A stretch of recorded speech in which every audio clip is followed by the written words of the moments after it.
Hi, I hope you're doing well, and I hope that the information you're seeking today on YouTube is exactly what you find. This is my channel, and while I'm here talking to you, I realized that this is also your channel because I'm here today feeling like I'm talking to strangers and friends all at once, which is a tricky thing to do because you don't know me and I don't know you. Now, I don't know if you've been listening to the information I shared for a while or if you're new, but either way, there is a reason that you chose to open this video, and I want to thank you for that. But this isn't just a video to me. It's a chance to share my journey with you. So today, I want to tell you about the challenges I've faced and the lessons I've learned along the way because I know that they can be helpful for you in some way. So let me start with the reality of creating content. See, creating content for me is quite a challenge because right now I'm living in Canada and it feels like I'm stuck in a deep freezer, which makes dressing to go outside a mission in itself. Because as part of my ongoing recovery process from my car accident, it means that my muscles are sensitive to extreme cold temperatures, which is something I shared with you in my introductory video. I need to be in warm environments, but living in winter means that to go to work, to go run errands, or to do anything outside, like attend my medical appointments, means that I need to dress like a penguin while walking around with extra weight in addition to the other things I have to carry with me. And you probably wouldn't know this, but winter clothing can add extra weight, and because of the layers of clothing, it can feel restrictive and claustrophobic for me. My space is also small. And while I'm grateful to have a heating source like a furnace, it makes noise and interrupts my recordings. Some days, it can feel like an uphill battle just to show up for you. But that's just the tip of the iceberg. And I know I'm not alone in this. Just like so many of my fellow Canadians who are struggling with the never-ending rising costs of living, every dollar earned feels just like a game of catch-up. Except, games are supposed to be entertaining and fun. But this day-to-day living of just trying to survive in an environment that's not built to allow it is exhausting. So I am constantly feeling the overwhelming pressure of building a life in an impossible situation. And I just hope for the day to arrive when I can exist without playing catch-up with bills. And owning my own home, well, that's a dream that's not possible for me and many others here in Canada.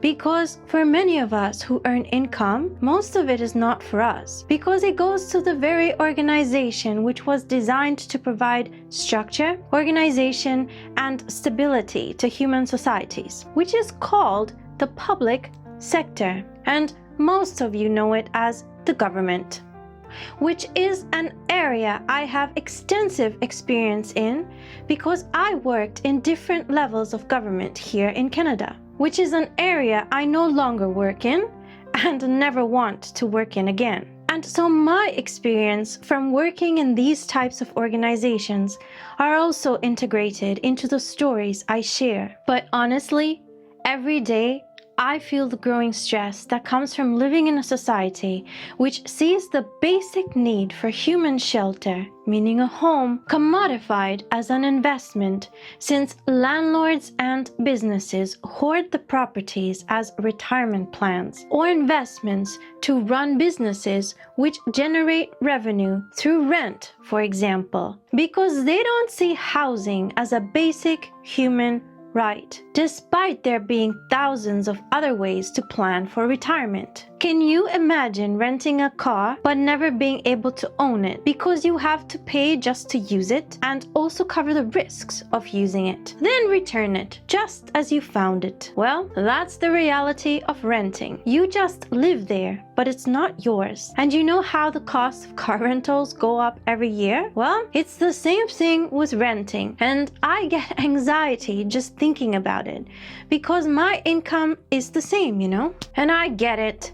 I see so many people push the idea that real estate is good investment because it generates profit. But guess what? The real estate market has become so saturated that those of us simply seeking a home for ourselves are left without options. And the result is a housing crisis caused by poor decision making from all sides. So all I see is a world of fake estate, not real estate. Because for most of us living here in Canada, owning a home has become a myth. And it's not even worth thinking about such a thing in this lifetime. So if you own your own home, please enjoy it. I dream of opening the door to my own space, one that I own, which will be a blessing instead of a burden. Because living in Canada right now feels more than overwhelming. See, the cost of living keeps rising so much that it's becoming harder for most of us, including myself, to survive. Even something as simple as food feels political, and this is something affecting all of us, including many different types and sizes of businesses, which is another area I have extensive experience in, and it's the perspectives I gained from being in diverse types of business environments, which I also incorporate into the stories I share with you. But can you imagine that I'm not allowed to even film in grocery stores anymore to show you the foods I want to talk about? Because due to the rising cost of living, talking about food in Canada is so challenging that I can't mention it without stepping into debates. Even grocery stores I asked for permission to film in just to show you the foods that I buy are so scared that they've denied me permission to even talk about the very products they sell and rely on to earn revenue for their business, which is food. And this is something which makes no sense to me, because what this does is prevent me from sharing the valuable knowledge I learned about foods, which is information that I just wanted to share with you. So despite these restrictions, I'm still thinking about ways to integrate it into my content. Because food is such a universal connection for all of us. And cooking is something many people told me they don't enjoy doing or even know how to do. All I want is to create a space where we can connect and share our cooking stories. And here's another thing I wanted to share with you, which is basically the behind the scenes of what it's actually like for me to do all of this on my own time, especially since 2.5 hours of my time recording this was impacted by inconsiderate people who make intentional, deliberate attempts to disrupt my peace late at night, while I am also balancing life and navigating platforms such as YouTube, Facebook, and LinkedIn. See, just like you, I've had my share of frustrations with social media platforms, with all of them competing for my time, from account setups to configurations to engagement with the content contained within the platform, and finally, the frustration of account closure, which to me seems that it is often intentionally hidden. So I've decided not to be on Facebook because they didn't even allow me to create a page for my channel. Imagine trying to grow your content and the platform itself shuts you out. It's frustrating and unwelcoming because from a business perspective, they are telling me that they are closed for business. So you will not find me on Facebook. And as for LinkedIn, well, I've had a very diverse career, and throughout that time, I deleted my LinkedIn account 3 times because it didn't add any value to my life. Instead, it caused more frustration. See, what I found is that LinkedIn collects your information for free and then uses it to build their business from all the data you share about yourself. So imagine just having a company see the inside of your home all at once.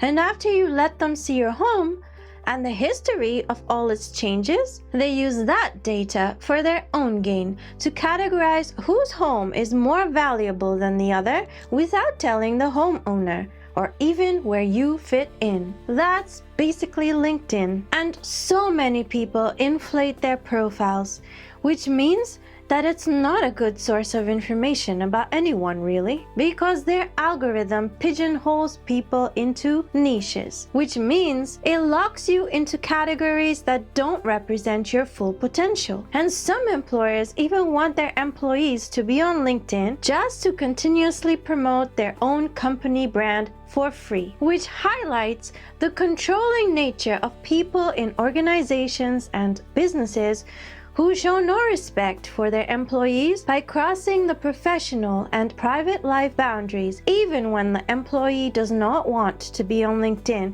or even interact with the company information. Can you imagine having to interact with, comment on, promote, or even like content just because your employer demands it? Well, that just tells me that if an employer has to resort to that level of demand and control, it means their business or brand is not worth anything because it takes away freedom of choice. And it also invades people's personal lives and personal time, since some organizations and companies think they own you and they own your time, even when you are not working for them. So LinkedIn is not for me because the platform does not even make me feel safe. And well, YouTube, it's been quite a journey for me. And see, there are many creators here on YouTube who start a channel from scratch with no audience. And as much as they see this as a bad thing, or if you, or even someone you know may see this as a bad thing, I will say it's actually a good thing. Because do you know how difficult it is to work on a channel, or even start a YouTube channel for an existing audience, and then try to grow a new audience at the same time? If not, let me provide you with some insight from my own journey as a content creator. If you were to start a new YouTube channel today, and let's say you're new to the space, it means you have full freedom to explore the content you create and you can talk about anything you want. But since I started my channel last year just to share the audio version of my podcast for my listeners who needed subtitles in different languages, it means that my content creation journey was a bit more challenging, since it evolved into me sharing music I create to now talking to you directly, one-on-one. And I have worked very hard to make my content accessible in multiple languages. But after I uploaded my last video, YouTube deleted all of the subtitles on all of my videos. And this functionality, which is built into the technology, makes no sense to me, because the main purpose of YouTube is to keep you and other people consuming content. So why would anyone from YouTube make a decision to just erase all existing subtitles from all the videos on a channel all at once without putting in a feature to allow the owner of the channel to approve that? First is a question I do not know the answer to. Now, I don't know anyone who works at Google, nor do I know anyone who works at YouTube. So I'm asking you, YouTube, please stop deleting all the subtitles from all the videos on my channel automatically. It would help me a lot if you integrated into your operations to support creators like me who make content accessible in multiple languages. And since I'm learning languages, it also helps me, the creator of my content. Here's another thing. I realized that the YouTube algorithm is like a pet I just got, and all I'm doing is try to train it. But guess what? It doesn't listen to me. It listens to you. Every like, share, and comment you leave, and every channel you subscribe to helps teach the algorithm that this content matters. And my content also has my experience from educational institutions, fundraising, volunteering, sales, marketing, communications, project management, program management, qualitative and quantitative research, technology, operations, stakeholder management, client services, customer service, human behavioral studies, and so much more built into it from my own experiences that I have seen and learned about the best and the worst leadership styles. And since I was also a manager myself, I can teach you so much information that you can keep learning and growing towards your purpose, even if it's just a little progress every week. I never imagined I would be sharing this with you here on YouTube, but you should know something else. Despite me having all of these experiences, you should know that even I was rejected from hundreds of jobs throughout the course of my career. And even climbing a wind turbine for charity did not help me secure one. So let me tell you, no matter what form of rejection you face in your own journey, please keep going and always keep moving forward, no matter what. And know that when you engage with my content, you're not just helping me, you're actually teaching YouTube what to do with my channel. And I'm sharing this with you so you know that it's not easy for me to be here on camera and share all of this information with you. I show up smiling and happy because that's who I am when I'm talking about information I enjoy sharing with you. But outside of that, life is challenging and I'm trying to walk by faith and not by sight. So here I am, venturing into an unknown future, even though I'm scared. Please know that when you engage with my content, you're helping not just me, you're also helping others who might need to hear the information I share. Because when I started creating content, I was so nervous. Standing in front of a camera felt so strange. And all I was thinking is that this is so scary. You know, this is the main reason I never wanted to be in front of the camera. But I realized that over the course of my life, career, and education, I've worked, studied, and met so many people from so many industries and sectors that the lessons I've learned are just too important not to share. Because I've learned from being in environments with the people in governments who run our world, to the factory workers who create the products we rely on every day, to the people who grow our foods, both plants and animals, to the non-profits working tirelessly to make the world a better place. And working in the non-profit sector is where I learned that not all of those organizations actually make the world a better place. And finally, to the homes, businesses, and communities throughout our planet. At the end of the day, life in our modern world is very simple, which means basically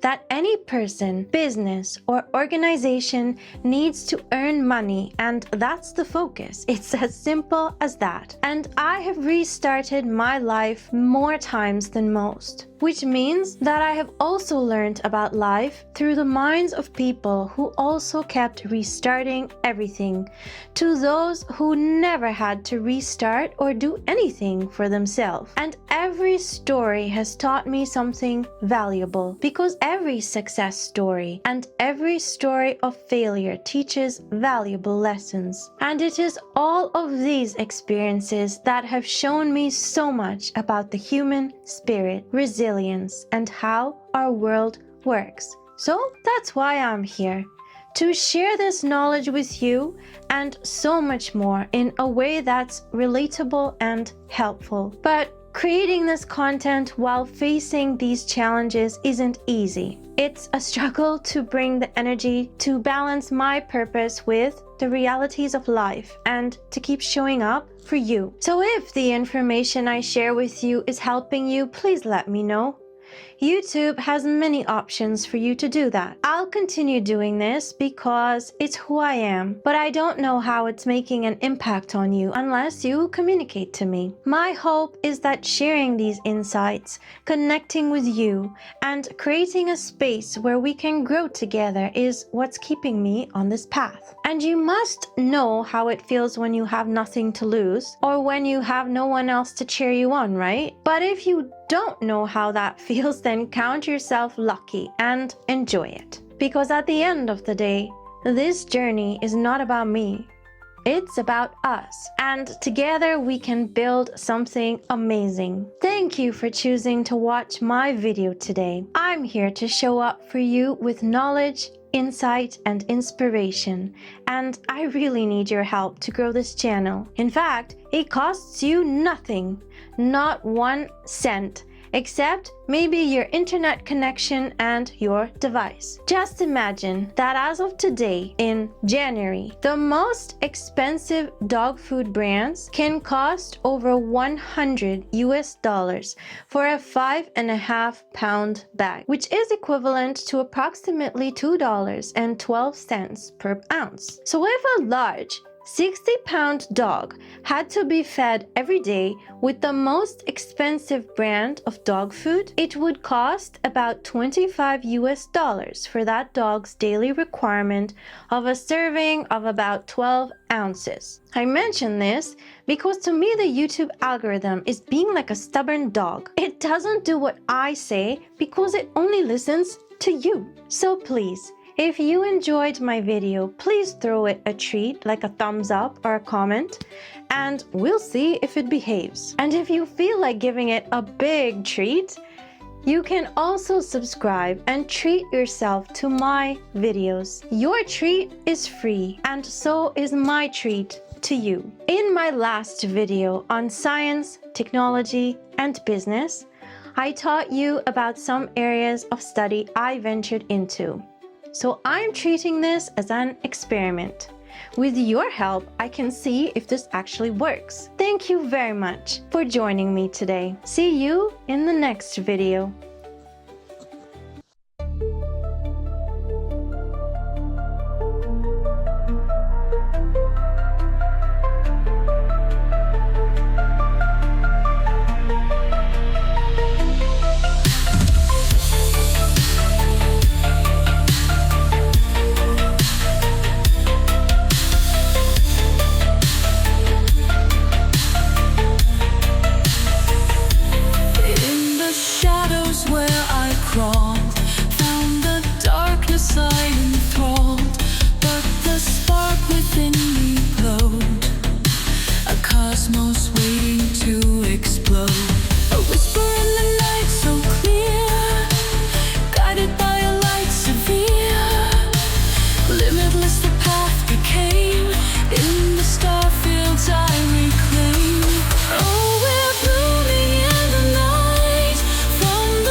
Cosmic fire, fueling dreams and pure desire.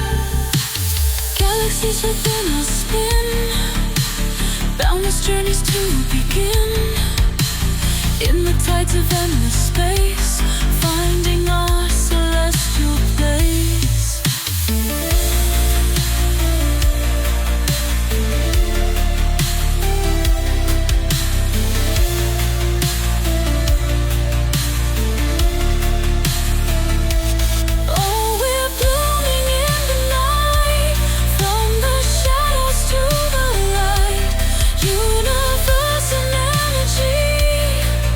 Connected